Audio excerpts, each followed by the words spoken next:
El capítulo final de Better Call Saul es la perfecta definición de catarsis, pues nosotros, al igual que Jimmy, sentimos que nos liberamos de la gran losa alegórica que el protagonista estuvo cargando durante toda su serie. La forma en la que se representa esto es con aquella metáfora sobre la máquina del tiempo, y de a qué caló a los espectadores, porque nos mostró cómo Jimmy muy en el fondo siempre vivió con remordimiento por sus decisiones, solo que este sentir se ensombrecía por su vida criminal. Como recordaremos, durante el episodio tenemos distintos flashbacks que nos muestran de primeras que Jimmy usaría su posibilidad de viajar al pasado para resolver cosas frívolas, lo cual sorprende a los demás, ya que se percatan de que Jimmy es corrupto por naturaleza, que vive para estafar y robar a los demás, no por necesidad, sino por gusto. Sin embargo, más adelante, nos enteramos que esto no era más que una forma de invocar a su hermano Chuck en su vida, ya que esta metáfora del viaje en el tiempo fue implantada en Jimmy por él, más que nada en el sentido práctico de la idea, de si en algún momento sentía que debía dar marcha atrás y cambiar de camino, no debía sentirse avergonzado de ello, cosa que termina siendo al final del episodio, diciendo la verdad y asumiendo las consecuencias de sus actos. Ahora, para ejemplificar esto, se usa la obra de H.G. Wells' La máquina del tiempo, como un libro que le encantaba a Chuck y que muy probablemente se lo leía Jimmy cuando este era pequeño, como ya lo habíamos visto en el pasado que lo hacía con otros libros. Por eso mismo es natural que surja la pregunta, ¿tiene relación este libro con la metáfora que se plantea aquí? La respuesta corta es no, pues bien como se lo dice Walter White a Jimmy, de lo que en realidad quería hablar era sobre remordimientos, y el libro de H.G. Wells tiene nada que ver con esto, no realmente. De hecho, en la obra literaria, el viaje al pasado no es el foco central, lo es el viaje al futuro. Esta historia intentaba mostrarse como una crítica social, mostrando cómo en el futuro las clases sociales de la época victoriana desembocarían en dos tipos de razas humanas totalmente distintas la una de la otra, enseñando así cómo las divisiones sociales desencadenarían problemas totalmente inesperados para la humanidad. Como pueden ver, esto no guarda ninguna relación con lo que vemos en Better Call Saul, simplemente la máquina del tiempo, el artefacto, se utiliza como un medio por el cual se explora el punto que se quiere usar en el episodio, es decir, el del remordimiento. No obstante, y en contra de todo pronóstico, hay una obra literaria a la que nos podemos remitir para tener un entendimiento más amplio de esta metáfora. Estoy hablando de la icónica canción de Navidad de Charles Dickens. Esta no es la primera vez en la que se usa en este universo el recurso que Charles Dickens usó en su libro, pues en el camino vimos exactamente la misma forma de interpretar la liberación de Jesse Pinkman a través de las visitas de los fantasmas que buscaban darle una lección para su vida. Con Jimmy sucede exactamente igual, ya que también, de cierta forma, se libera de sus cadenas metafóricas a través de estos recuerdos. En el libro de Dickens tenemos las visitas de 4 fantasmas, aunque en realidad el primero sirve como una advertencia mórbida de lo que puede suceder de no aprender la lección que se quiere enseñar. En este caso, enfoquémonos en los 3 próximos entes, que son el fantasma del pasado, el fantasma del presente y el fantasma del porvenir. Como sus propios nombres lo muestran, lo que hacen estos entes es mostrar al protagonista distintas épocas de su vida y cómo sus acciones repercuten en su entorno y en su propia existencia. Cuando hablamos de fantasmas en Better Call Saul, lo decimos porque son recuerdos a los que los une el mismo hilo conductor, que en este caso es la idea del remordimiento.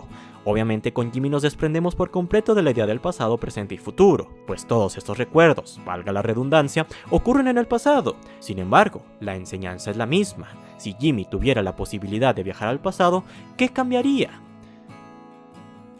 Además, la pura presencia de los personajes con los que intercambia palabras en estos recuerdos nos puede transmitir la idea de que si Jimmy no cambiaba de actuar, acabaría perdiendo la vida de la misma forma que estas 3 personas, pues si vemos con cuidado, los 3 se sujetaron a un actuar que eventualmente los lleva a su terrible desenlace.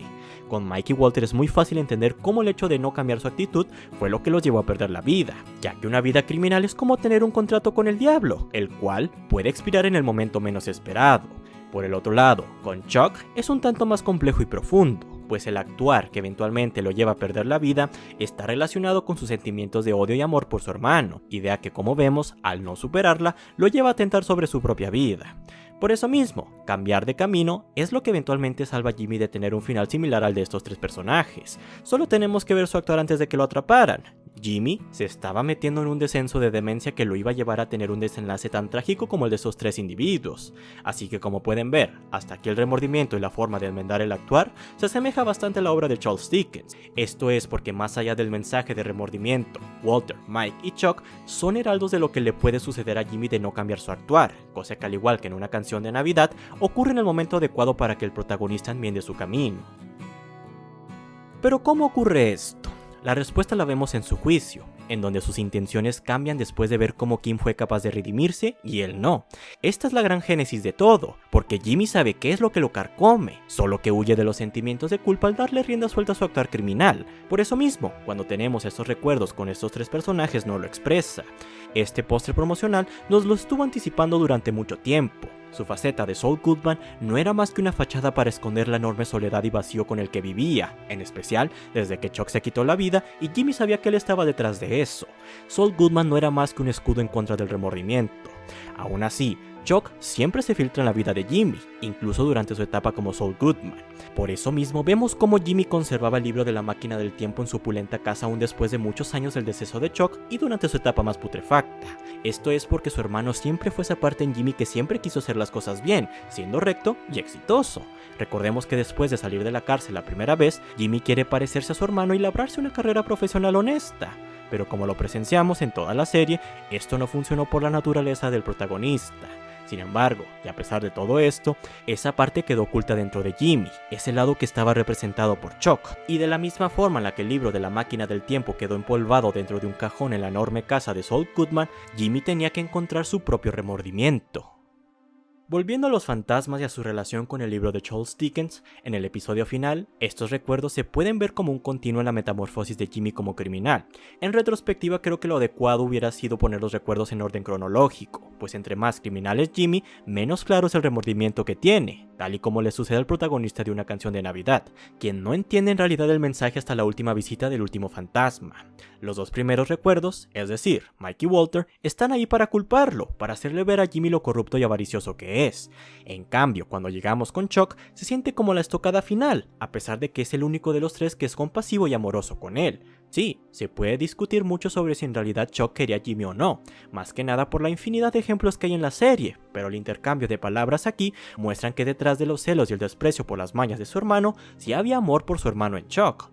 Y esto marca la gran diferencia entre los tres recuerdos que tiene Jimmy en este episodio, porque los tres fantasmas que vemos aquí saben que Jimmy es un criminal, y solo hay uno que entiende y empatiza con él, es decir, Chuck.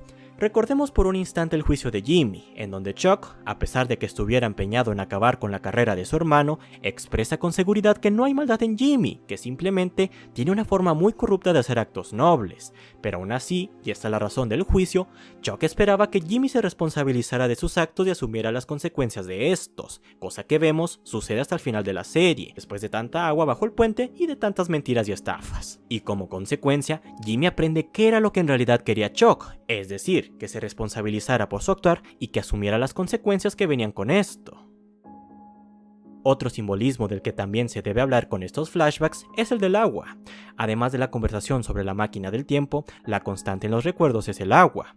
En el primer recuerdo, cuando están varados en el desierto Jimmy y Mike, se encuentran con una cisterna. En el segundo, es el agua que tiene Walter y Jimmy para beber. Y en el tercero, son los hielos que Jimmy solía llevarle a Chuck cuando este no podía tener aparatos electrónicos cerca. A ver, el símbolo del agua es muy impreciso, ya que dependiendo del estado, del contenedor o incluso de la cantidad, el significado puede cambiar. No significa lo mismo para una metáfora el agua en un río que en el mar, así que lo que expresaré a continuación es la forma en la que yo lo interpreto, tratando de buscar la armonía con la idea del remordimiento que se quiere plantear en estos recuerdos. Como mencioné anteriormente, estos recuerdos se deben entender como un continuo, en cómo conforme pasaba el tiempo y Jimmy se adentraba en su alias de Saul Goodman, más le costaba entender qué era lo que él haría si pudiera viajar al pasado. Por eso mismo, durante los encuentros con Walter y Mike, el agua es líquida, representando cómo no puede palpar su remordimiento, que de la misma forma en la que trata de mantener el agua entre sus manos, el verdadero remordimiento que tenía Jimmy se le escurre entre sus manos. Solo es hasta que llega el recuerdo que tiene con Chuck cuando por fin puede palpar ese sentimiento que lo estuvo carcomiendo por dentro. De la misma forma en la que palpó el hielo que usaba para refrigerar los alimentos de su hermano. Ahí es donde encuentra qué es lo que haría si tuviera la posibilidad de viajar al pasado. Ahí es cuando el remordimiento es tan sólido como el hielo. Esto termina de tener sentido cuando expresa su sentir en el tribunal, aceptando todos los crímenes que cometió, pero aún así, el que más le duele es el que hizo en contra de su propio hermano, a pesar de que este no se considere como un crimen como tal. Por eso mismo, cuando la historia cierra y vemos que Jimmy se encuentra en la cárcel, lo vemos tranquilo y en paz, porque al final del día ganó la parte de la que Chuck estaría orgulloso. Como pueden ver, Esta metáfora sobre el viaje en el tiempo se emplea para ahondar en la psique de Jimmy, viendo cómo detrás del criminal había una persona que en realidad había intentado hacer las cosas bien, más que nada para ganarse el respeto y amor de su hermano. Porque sí, aunque se ganara el respeto de muchas personas en todos los espectros de la criminalidad, ninguna voz pesaba tanto como la de Chuck.